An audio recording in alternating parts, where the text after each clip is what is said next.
Bueno, muchas gracias por la presentación.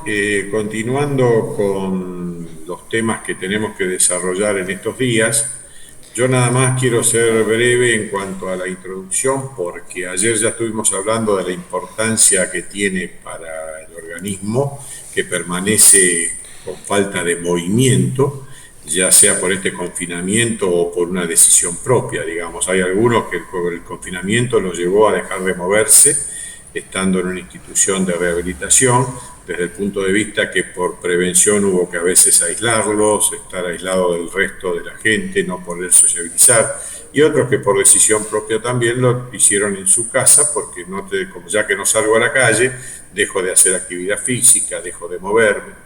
Pero fundamentalmente lo vamos a enfocar, como van a hacer la gente de kinesiología ahora en adelante, respecto a lo que es la falta del movimiento, lo que ayer la gente de terapia ocupacional estuvo indicando como desacondicionamiento físico. Y yo quiero que quede claro una cosa, el desacondicionamiento no es solo físico. Hoy día se está hablando ya del desacondicionamiento psicofísico que causa la falta de movimiento. O sea, el individuo, el ser humano, cuando deja de moverse, deja de recibir también estímulos, no solo los propioceptivos que originan el movimiento, la marcha, el cambio de posición, sino también está demostrado que esto trae aparejado, como vamos a ver mañana también desde el punto de vista psicológico y psiquiátrico, una afección a nivel de la esfera intelectual. Por eso que es muy importante que hoy los temas que vamos a abordar tienen que ver también con el movimiento. Siempre decimos también cuando hoy vean la parte de nutrición, la importancia que es la reposición de los elementos de nutrición, como decimos nosotros, los elementos plásticos que se necesitan, no es que comamos plástico, que se quede bien claro, sino le decimos así, los elementos que necesitamos para la reposición, para todo lo que es la síntesis proteica y todo lo que nos da la fuerza muscular. Así que, bueno, yo dejo ya en la presentación de Kinesio de lo que vamos a hablar hoy a Perfecto. Virginia en uso de la palabra. Hola, buenas tardes. ¿Se escucha? Sí, Sí, sí, se escucha perfecto. listo, perfecto. Bueno, mi nombre es Virginia, gracias por la presentación. Mi nombre es Virginia Grillo, soy licenciada en Kinesiología y Fisiatría y pertenezco al equipo de Kinesiología de CRIBE. En esta charla vamos a abordar más que nada las consecuencias del confinamiento. Si bien lo que nos motivó a dar esta charla fue el contexto de pandemia, lo que quisimos centrar también en cualquier medida que lleve a tener una inmovilización prolongada en un periodo de inactividad física, con sus posibles secuelas, ¿no? En esta institución, en el caso de esta institución, recibimos pacientes que son derivados o que tuvieron un paso previo en unidades además de tener una inmovilización, porque más que nada en las terapias intensivas el paciente no solo está sedado con bloqueantes neuromusculares u otro tipo de sedación, también la atención se centra más que nada en cuidados críticos y la atención kinésica motora o la atención motora pasa a un segundo plano. Bueno, perfecto. Bueno, dentro de las secuelas físicas que va a tener esta inmovilización prolongada, como dijimos, por diferentes causas, dijimos que cualquier patología que lleve a la inmovilización prolongada puede ser COVID-19, puede ser KPC, TBC, quemados, ACV, TEC, que genera una debilidad muscular adquirida por inmovilidad, lo que llamamos el paciente de DAUSI, el paciente con debilidad adquirida en unidades de cuidados intensivos. Una de las, digamos, vamos a separarlo, hay un montón de secuelas que afectan todos los sistemas orgánicos, pero vamos a centrarnos más que nada en lo que nos compete a nosotros como kinesiólogos. Dentro de las secuelas físicas van a aparecer las atrofias musculares. En el caso de las fibras musculares va a cambiar un metabolismo aeróbico por un metabolismo anaeróbico, adaptándose a la inactividad. También va a pasar que no solo los músculos dinámicos, los músculos de las extremidades van a a verse afectados, sino también los músculos tónicos, los músculos posturales, los que son antigravitatorios. La postura en supino, en 180 grados, no va a sufrir o no va a, digamos, esa estimulación de descarga de peso, entonces los músculos posturales también van a verse afectados. También las retracciones musculares. No solo el paciente que está a 180 grados acostado puede estar haciendo confinamiento en silla de ruedas mucho tiempo, 15 horas por día o las que lleve, también va a tener una retracción muscular. La osteoporosis también aparece porque hay una falta de estímulo mecánico que hace que regule ese sistema de formación y reabsorción ósea. Entonces, lo que sucede es que a la falta de ese estímulo mecánico y a la falta de tracciones a través de las descargas de peso o las compresiones a través de contracciones musculares, va a generar un aumento de la reabsorción ósea. La rigidez articular también, dentro de la articulación del tejido articular, va a ser reemplazado por tejido fibrograso, lo que va a generar un bloqueo de esa articulación.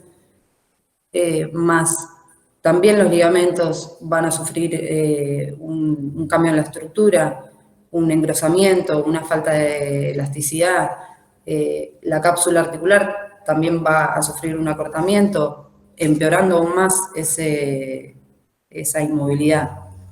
Después tenemos dentro de las secuelas físicas también las alteraciones en la piel, que siempre hablamos de las escaras por decúbito, esa presión, ese contacto constante en el paciente con la cama o cualquier superficie, lo que hace es ocluir los vasos, los capilares y lleva a una posible necrosis. Después también están las secuelas cardiorrespiratorias. En el caso de las cardíacas, también va a haber un aumento en la frecuencia cardíaca. ¿Por qué? Porque al haber una inactividad, el consumo de oxígeno va a ser menor y lo que hace es disminuir la capacidad cardíaca y de forma compensatoria aumenta la frecuencia cardíaca. Después tenemos también la hipotensión ortostática, que la conocemos cuando movemos al paciente o cuando lo sentamos, que siente que se le baja la presión. Bueno, esto sucede también porque el corazón se adapta a la inmovilidad, entonces va a perfundir órganos vitales. Cualquier cambio de postura lo que hace es que esa demanda sea mayor y generalmente no es suficiente cortar la postura y aparece ese aumento de esa hipotensión ortostática. También tenemos la flebotrombosis. Se produce un éstasis venoso del flujo sanguíneo venoso por esto mismo, por la falta del efecto bomba producida a través de las contracciones musculares. Y después hablamos de las secuelas respiratorias. Las secuelas respiratorias, primero que nada, va a haber una debilidad muscular que dentro de todos los músculos respiratorios está el diafragma, uno de ellos, se va a generar debilidad, digamos, generalizada. Esto va a afectar también en la mecánica ventilatoria. A un paciente que tenemos a 180 grados en decúbito supino, lo que hace es aumentar la presión intratorácica. ¿Por qué? Por los órganos abdominales. Y entonces la caja no expande lo suficiente y afecta la ventilación mecánica junto con la debilidad muscular. Siempre se habla del paciente que no hay que tenerlo a 180 grados por más que esté vinculado a salvo que sea en el caso de unidad de terapia intensiva, que sea una maniobra de reclutación y de reclutamiento alveolar, y lo pronen o lo decúbiten lateralmente. Siempre al paciente se dice que hay que dejarlo en posición Fowler, que son 45 grados de tronco, o semi-Fowler, son 30 grados. ¿Para qué? Porque el paciente va a tener debilidad muscular, va a tener menos capacidad ventilatoria. Esto va a llevar también suficiente fuerza para toser. También va a llevar, si el paciente estuvo vinculado a RM, una dificultad en los músculos en los músculos deglutorios y alteración deglutoria, esto en conjunto va a llevar a riesgo de infección porque no puede sacar las secreciones, eso se va a infectar, y la posición, si no lo ponemos a 45 grados o a 30 grados, también va a generar que aparezcan con la debilidad de los músculos deglutorios la aspiración, las neumonías por aspiración. También aparece la telectasia como factor importante también de estos pacientes con inmovilización. ¿Por qué? No habrá adecuada mecánica, porque dijimos presión intratorácica por órganos abdominales, debilidad muscular y secreciones sin sacar, sin salir, sin poder expectorar. También el decúbito lateral, por ejemplo, el pulmón que queda debajo presionado aumenta esa incapacidad ventilatoria y hace que el pulmón colapse. Y por último, hay muchas más secuelas, pero quisimos mencionar las que nos competen a nosotros. Después, por último, aparecen las secuelas psicológicas. Las secuelas psicológicas van a aparecer por un montón de situaciones, sobre todo en este contexto de pandemia. Hay falta de comunicación con la familia, tensión en general, falta de estímulo cognitivo, un paciente que está inmovilizado y antes recibía un montón de estímulos, ahora recibe menos, entonces también va a haber disminución en ese sentido. Y también queríamos contar o mencionar el dolor, que la inmovilización lleva al dolor. El dolor va a generar incomodidad, depresión, un montón de situaciones y alteraciones emocionales que va a tener el paciente, y esto va a llevar, el dolor va a llevar a la inmovilidad, y la inmovilidad va a llevar, y todo es parte del dolor también es parte de esa alteración de conducta y emocional. Bueno, nosotros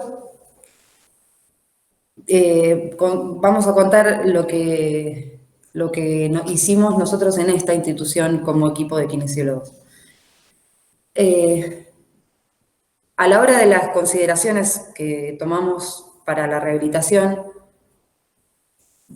tuvimos en cuenta la magnitud que tuvo ese deterioro funcional, o sea, secundario a esa inmovilización, ¿no? La edad del paciente, sabemos que no es lo mismo un paciente joven con ninguna enfermedad preexistente que un adulto mayor. Como dije también, las patologías preexistentes. La autonomía que tenía antes de esa inmovilización. Si podemos llegar a lo mismo, que pueda ser una persona independiente. Y el grado de severidad que tuvo esa patología o que sufrió esa patología en ese mismo paciente. Entonces, lo que englobamos es que hay que protocolizar de manera individual el plan de tratamiento y siempre la atención en etapas tempranas. Acá contamos las medidas de seguridad que nosotros tomamos, por ejemplo, en gimnasio. Y nombramos algunas de las cosas que hicimos. Nosotros termina la sesión del paciente o de los pacientes, higienizamos las superficies, obviamente la higiene de manos. El paciente ingresa con su tapaboca, además de nuestros elementos de protección también. La distancia prudencial o protocolizada de la distancia social en este contexto de pandemia. Vías de ingreso diferenciadas, pacientes con la misma cronología de contagio o de aislamiento con otros pacientes, y los pacientes negativos se unifican en el último turno.